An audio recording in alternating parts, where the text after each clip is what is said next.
Inter pass అయిన students కి practical learning and industrial exposure తో 100% ప్లేస్మెంట్ ఇస్తుంది ఐ క్రియేట్ డిగ్రీ కాలేజ్.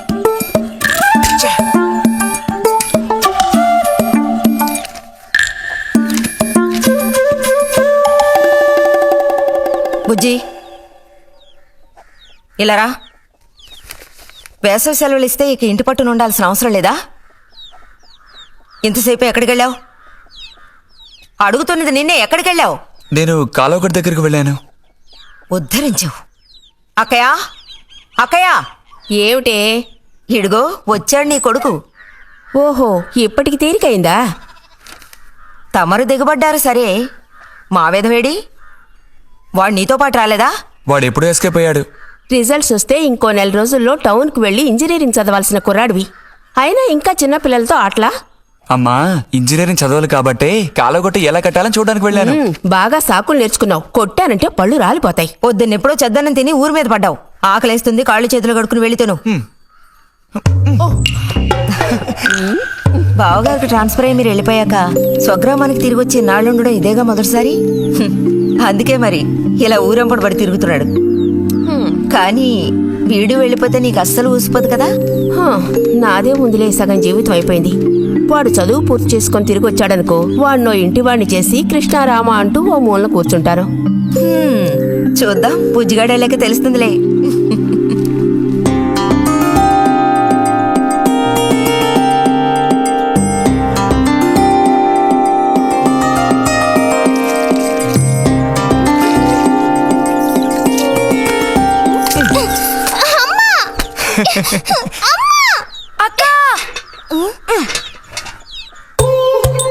దెబ్బకు దెబ్బ ఏమంటావ్?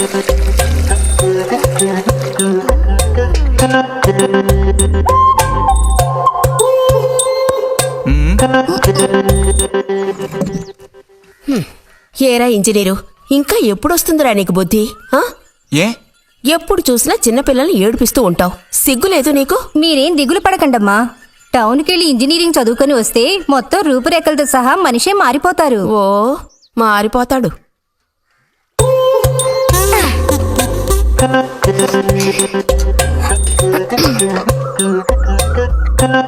పచ్చలేదా?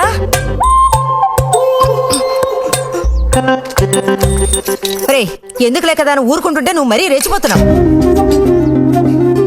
ఏమైంది భారతి? అలా అచ్చోసిన అంబోతుల పిల్లలు వదిలేయకూడదు, కాస్త గదమాయించి పెంచాలని నీకు ఎన్నిసార్లు చెప్పాను? చూడు ఏం చేశాడు.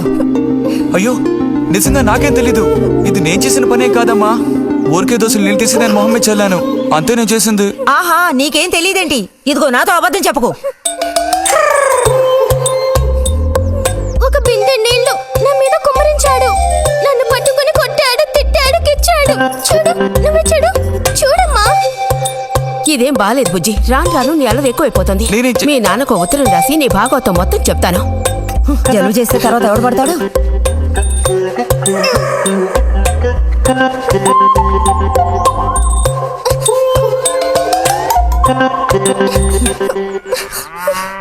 రా.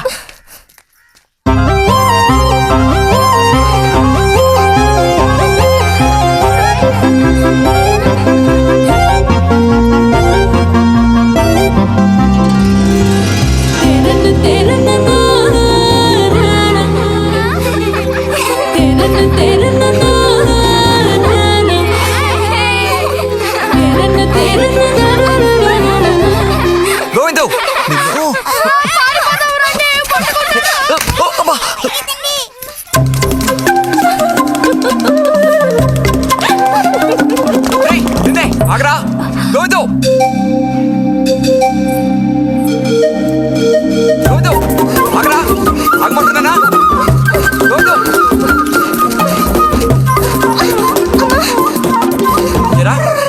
చేతులు వదులు. వదిలితే పారిపోదావునా? చేతులు వదిలి చూడు, ఏం చేస్తానో అప్పుడు తెలుస్తుంది. ఎరా, ఎందుకురా శాంతి నెత్తి మీద నీళ్లు పోసావు? నన్ను ఎరికించడానికేనా? కాదు కాదు, అది దీని పని. అవునా? ఇది పచ్చి అబద్ధం. వీడు నీళ్ళు పోయడం నేను చూశాను. ఒసే ఒసే, నువ్వు నా చెల్లెలివి కదా, మన ఇద్దరం ఒకే పార్టీ. నాకు వ్యతిరేకంగా నువ్వు సాక్ష్యం చెప్పకూడదు. నేను పోయడం నువ్వు చూసావా? నేను చూశాను, నా 2 కళ్ళతో చూశాను. నిజం. ఎరా నిన్ను సరే సరే, నువ్వేం చేసుకుంటావో చేసుకో. తర్వాత నీ సంగతి చూసుకుంటానులే.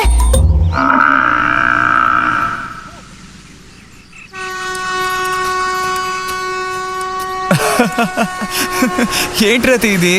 ఏ అక్కని పిలవమని ఎన్నిసార్లు చెప్పాను నీకు? నేను నిన్ను రతి అనే పిలుస్తాను. నువ్వు ఇలా చిన్నపిల్లలు ఆడుకుంటూ ఉంటే నిన్ను అక్కాని ఎలా పిలవాలనిపిస్తుంది? అక్కడికి తమరేదో పెద్ద మనిషి అన్నట్టు. సిగ్గులేదు? ఇంజనీరింగ్ చదవబోయే మనిషి ఇంకా చిన్న పిల్లలతో సమానంగా ఆడుకుంటా. నువ్వు మగాడివైతే ఒక బుడుగుదు చూపించు, నేను దేనికైనా ఓడిపోతాను. ఓ అదోని పెద్ద కష్టమా? చూడండి పిల్లలు, ఇప్పుడు మన బుజ్జి గారు ఇంతవరకు ఎవ్వరు ఊదినటువంటి పెద్ద బుడగ ఊదబోతున్నారు. చూడండి, కొట్టండి, చప్పట్లు కొట్టండి.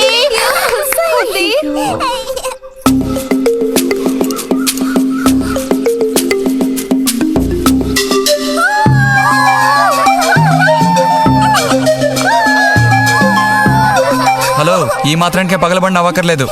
అయితే ఓడిపోయిన వాళ్ళని చూసేం చేయాలి? ఎవరన్నా ఓడిపోయానని సరిగ్గా గంట సేపు ప్రాక్టీస్ చేస్తే బలూన్ కన్నా పెద్ద బుడగ వచ్చేట్టు నేనే ఊ చూపిస్తాను. అబ్బబ్బో, మాటలు కోటలు దాటుతున్నాయి. బలూన్ కంటే పెద్దదంట. ఎందుకు బుజ్జి అనవసరంగా కోతలకు వస్తున్నావు?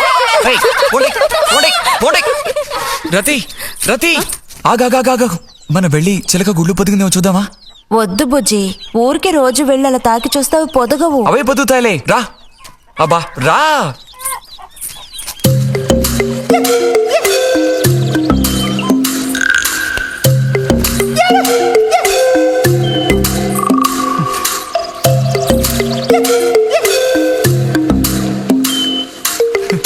బుజ్జి వద్దు, మనుషులు గాలి తగిలితే తల్లి చిలుక వాటిని పొదగదు. తల్లి చిలక పొదక్కపోతే దాని తల్లి వస్తుందిలే. ఏయ్, కూడదని చెప్తున్నానా? వద్దన్న పని చేస్తాడు మొండిగట్టం. అబ్బో, అయ్యో ఎర్రచీమలు!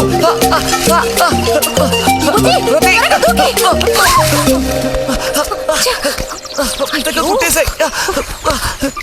చూసావా, అందుకే పెద్దవాళ్ళు చెప్పింది వినాలి అంటారు. మాట విన్నావా? తప్పు బుజ్జి, ఆ గూడు జోలికి వెళ్ళొద్దు అని చిలక చెప్పినట్టు చెప్పాను. ఇప్పుడేమైంది? కుట్టాయా? నచ్చ పెట్టుకో. అబ్బబ్బా, ఒళ్ళంతా కుట్టేసే పట్టుకుని అన్నట్టు రిజల్ట్ ఇప్పుడు వస్తుంది. వచ్చే టైం అయింది. నువ్వు ఇంజనీర్ అయ్యేది ఎప్పుడు? ఈ ఊరు వచ్చేది ఎప్పుడు? ఓ పెద్ద వంతెన కడితే మేము దాని మీద నడిచేది ఎప్పుడు? ఆలోచించి చెప్తానులే. ఓ,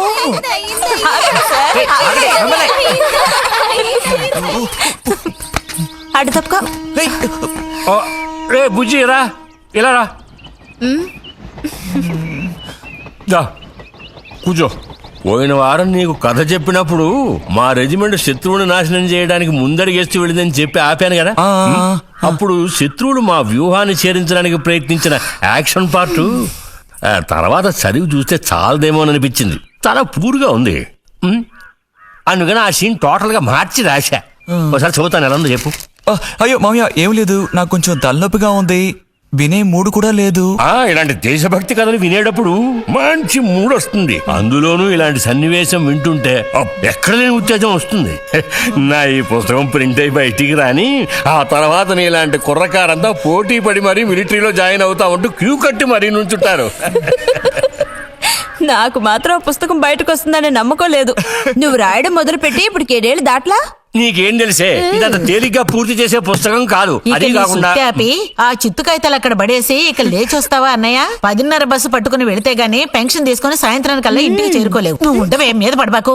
చూడు జల్లాయ్, 10:30 బస్సుకి వెళ్ళినా 12:30 బస్సుకి వెళ్ళినా నా పెన్షన్ ఉండాల్సిన చోట అలాగే ఉంటుంది. అర్థమైందా? ఇది మా మిలిటరీ వాళ్ళ విషయం. ఎవరు దోచుకోను లేరు, ఎక్కడికి పారిపోను. నాకేం నష్టం లేదు. పెన్షన్ నెలకొకసారే ఇస్తారు, గుర్తుంచుకో. కోస్తున్నాడు కోతలు. దేశభక్తి లేని ఘటాలు.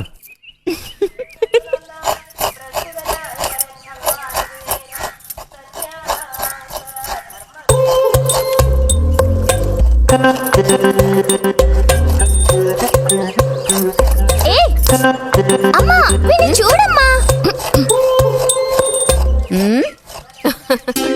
అంబుజం, ఏంట్రా మేస్తున్నావా?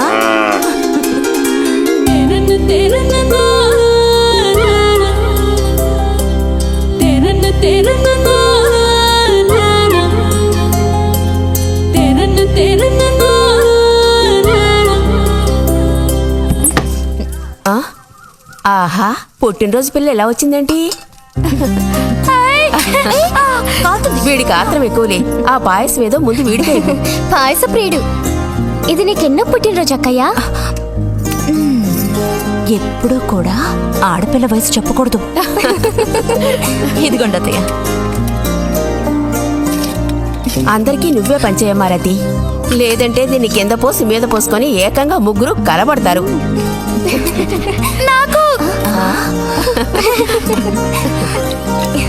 శాంతి, లోపలికి వెళ్ళి గ్లాస్ తీసుకురా.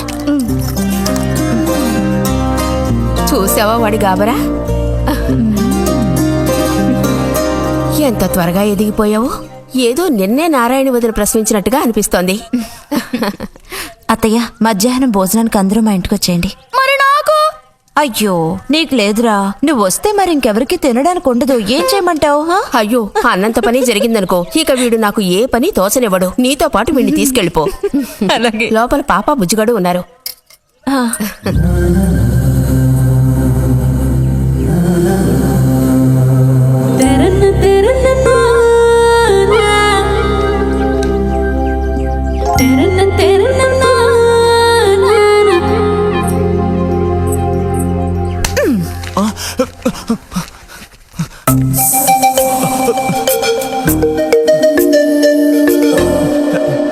బుజ్జి నోరుతారు.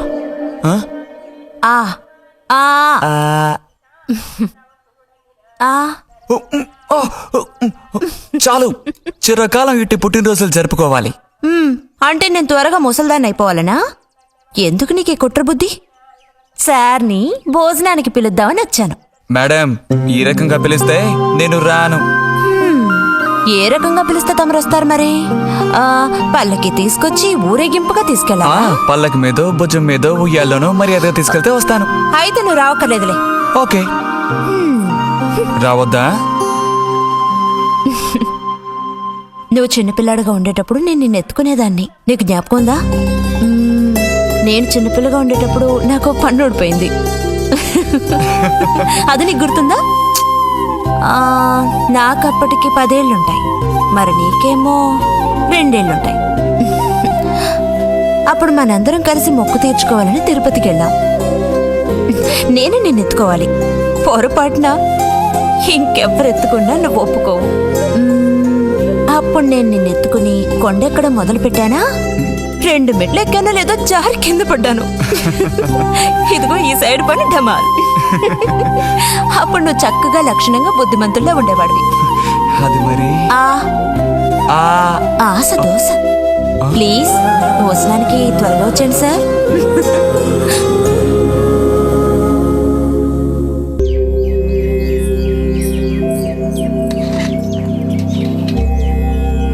అన్నట్టు మన బుజ్జిగాడు రాలేదేమిటి? వాడు అద్దం ముందు నుంచి కదలడం లేదు. కుర్రకారికి ఇంకేం పని? అడుగో వచ్చాడు. అరే, అదేమిటో పిల్ల జమీందారులో వచ్చావు? అది వాళ్ళ నాన్నగారి జుబ్బా. బుజ్జిగారు, ఏంటి ఇక్కడ ఎవరైనా పిల్లనివ్వడానికి రెడీగా ఉన్నారనుకుని వచ్చారా?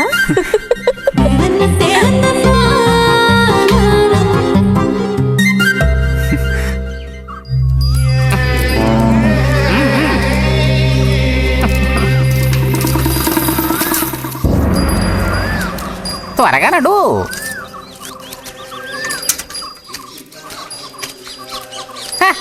ఏం పిల్లోడా, నేను వచ్చిన దగ్గర నుంచి నీ గురించి అడుగుతూ ఉన్నాను. చాలా రోజులుగా దేశ సంచారంలో ఉన్నాను. అందులోనూ ఈ ఊరికి బొత్తిగా రాలేదు. కాకపోతే నువ్వు వచ్చావన్న విషయం మాత్రం తెలుసు. అదెలా? యుక్తితో నేను ఆలోచిస్తాను. సంతలో మీ అమ్మగారిని కలిశాను. ధైర్యం చెప్పాను, మీ అబ్బాయి గొప్ప విజయం సాధిస్తాడు, వృద్ధిలోకి వస్తాడు అని. ఇదిగో మెచ్చుకుని 10 రూపాయలు ఇచ్చారు. పోతే నిన్నొకసారి చూసి పోదామని వచ్చాను. నీ చిన్నతనంలో నన్ను ఒక బూచాన్ని చేసి మీ అమ్మ నిన్ను భయపెట్టేది. ఆ భయం ఎప్పటికీ ఉందా? భయమా? తొక్కేం కాదు. సరే గాని నేను అడిగే ప్రశ్నకి కరెక్ట్ గా సమాధానం చెప్పు. ఇప్పుడు నా మనసులో ఏం ఆలోచన మెదులుతోంది? వింతైన కోరికలేవో నీ మనసులోకి చొరబడుతున్నాయి. ఆ అనుభూతి నీకు కలిగిందటో?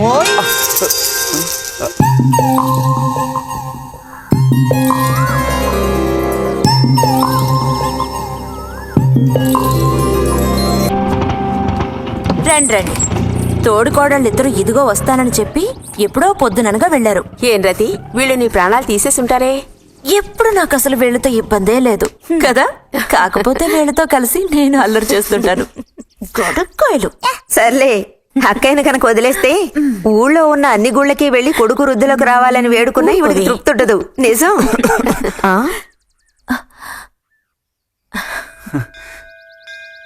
ప్రసాదం తీసుకో. గోవిందు, ఏంటమ్మా? ఇలా రా. అసలు అందరికంటే ముందు ప్రసాదం పెట్టాల్సింది ఈ చంటి పిల్లాడికే.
పంచు పైకి మడుచు కడితే పెద్ద వస్తాదమైపోతావా?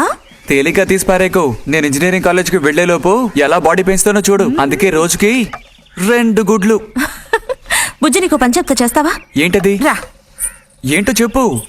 సైకిల్ ఉంది కదా, ఆ, ఓసారి అలా టౌన్ వరకు వెళ్ళొస్తావా? ఎందుకో చెప్పు, అప్పుడు చెప్తాను వెళతానా వెళ్ళనా అని. ఇదిగో. విషయం తెలియకుండా డబ్బులు పుచ్చుకోను. సరే, ఈవేళ వెళ్ళాలని లేదులే. కాకపోతే 2 రోజుల్లోగా ఖచ్చితంగా నాకు ఆ గాజులు తెచ్చి తీరాలి. ఏ గాజులు? హై స్కూల్ పక్కన ఒకడు అమ్ముతాడే అవి. సరే, ఇప్పుడు ఆ గాజులకు తొందర ఏమొచ్చింది? తొందర జాతర జరిగేటప్పుడు కొత్త గాజులు వేసుకుని తీరాల్సిందే. ఇదిగో, ఇదే నా సైజ్. 2 డజన్లు. 1/2 డజన్ నలుపు, ఉదారెరుపు 1/2 డజన్, ఆకుపచ్చ 1/2 డజన్. 1/2 డజన్ నీకే కలర్ నచ్చితే అది. నీకే కలర్ అంటే ఇష్టం? నీ కలర్ అంటేనే ఇష్టం.